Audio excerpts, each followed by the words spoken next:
Jadi mulyane Bani Adam niku mulya sing cara Allah. Terus mulya cara Allah nu sepundi? Nggih, mulya cara Allah nu napa? Sepundi. Karena ada kemuliaan menurut manusia, misalnya wong sugih, presiden, menteri, orang kaya. Juga ana mulya cara ukurane sinten Allah Subhanahu wa taala. Nah ini rujuke teng Allah. Ini kalau terangaken. Ngendikane Allah taala Bani Adam itu tak mulyakno. Lan Bani Adam tak kei kesempatan iso memperdayakan kendaraan baik yang darat maupun kendaraan apa? Laut. Dan mereka saya beri rezeki minat thayyibat, sesuatu yang positif. Misalnya bergizi baik, halal, terus punya dampak positif. Namanya apa? Thayyibat misalnya. Wa faddalnahum ala katsirin mimman khalaqna tafdila. Terus Bani Adam niku kemuliaannya di atas rata-rata makhluk yang lain. Ayat ini menjadikan ideologi besar dunia. Jadi rumah tenan iki ben sampean nak ketemu pangeran selamat nggih. Iki pancen angel Mas ngaji niku niate kudu golek selamat ning Allah Subhanahu wa taala. Kula terangaken nggih.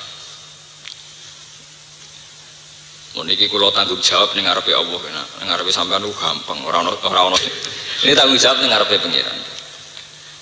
Mulyane Bani Adam itu berdasar hukum yang dirancang atau yang didesain atau yang ditentukan Allah. Bukan mulya dengan rancangan hukum yang diciptakan Allah manusia. Nah sampean tangkel, maksudnya seperti Gus, maksudnya ngeten. Kita hidup misalnya di zaman jahiliyah.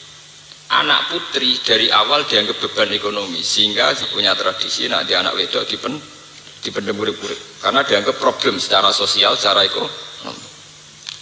Di Cina karena ledakan penduduk sudah menjadi problem nasional, setiap kelahiran dianggap problem. Lagi lahir sudah dianggap berapa? Problem. Sehingga di Cina ada undang-undang wajib anak satu. Indonesia dulu juga sama, tapi lewat KB. Masih tidak satu tapi pinter dua. Romolane rata-rata kiai ku nentang kabeh.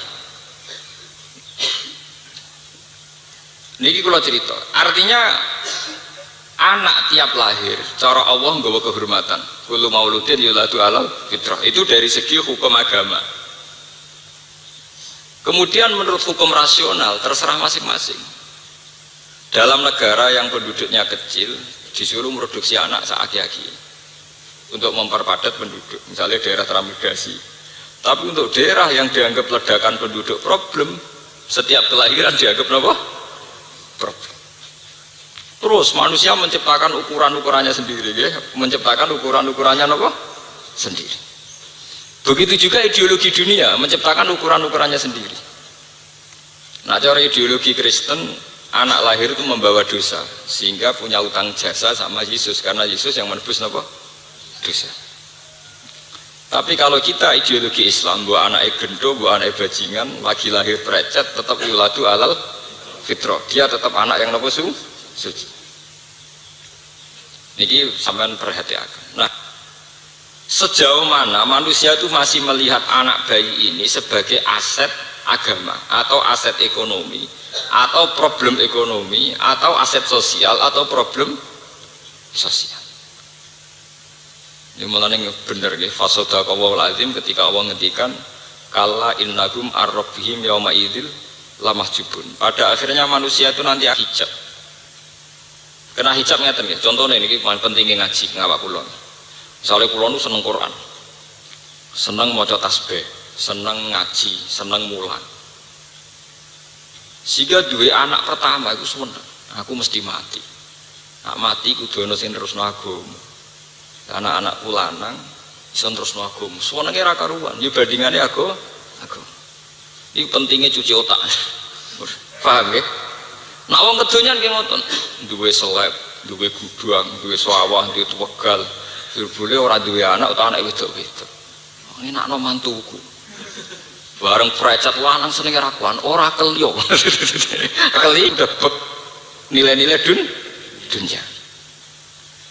Ya saya ingin kena utek wong wedok-wedok sing trafficking. Wah, iki bayi apik larang regane nggih. Tenggene Pulau Kucing perbatasan Malaysia Kalimantan itu wonten trafficking perdagangan anak. Bayi lahir dianggap aset ekonomi. Nah, gak pincang, gak picek, wah larang.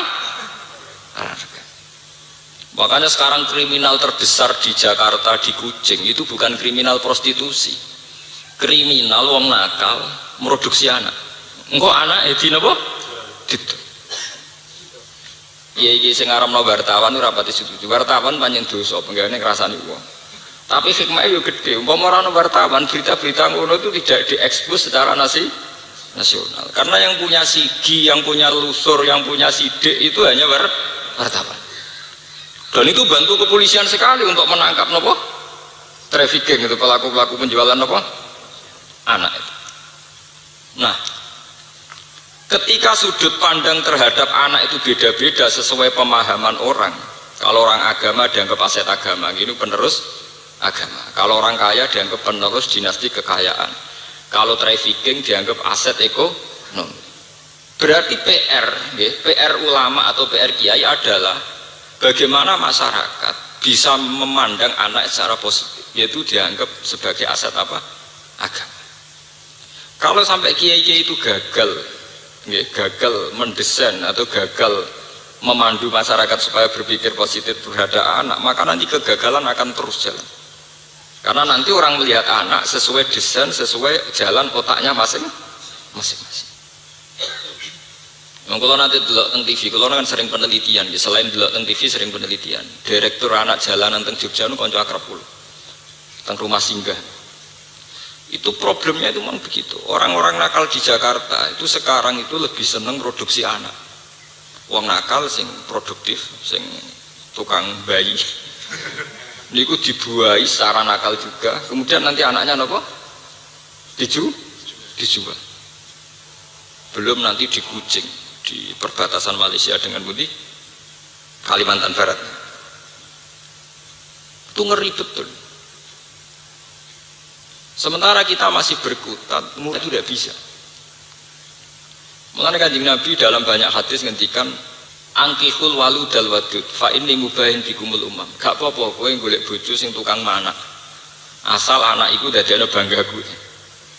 Iso mbok hitung to, misale anak 10 kere kabeh busung lapar banggane ning ndi.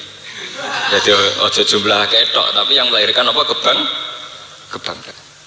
Oh, kadang-kadang macane hadis ora bar, penting anake akeh. Terusane hadis itu sing ono banggane fa inni mubahin bikumul umam. Mboten niki kula cerita strategi politik ben sampean paham.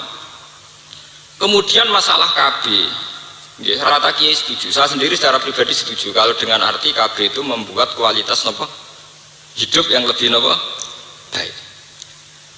Tapi yang menjadi masalah itu kan begini misalnya nih. Ben sampean ngrasa dosa nak melarat teman-teman ben ngrasa napa dosa. Misalnya kalau Cina yang kaya, kelangsungan kekayaannya bisa langgeng gara-gara mereka punya anak yang potensial meneruskan apa? Kekayaan. Karena mereka hidup secara tertib, duit tabungan, anaknya lagi lahir di asuransikno.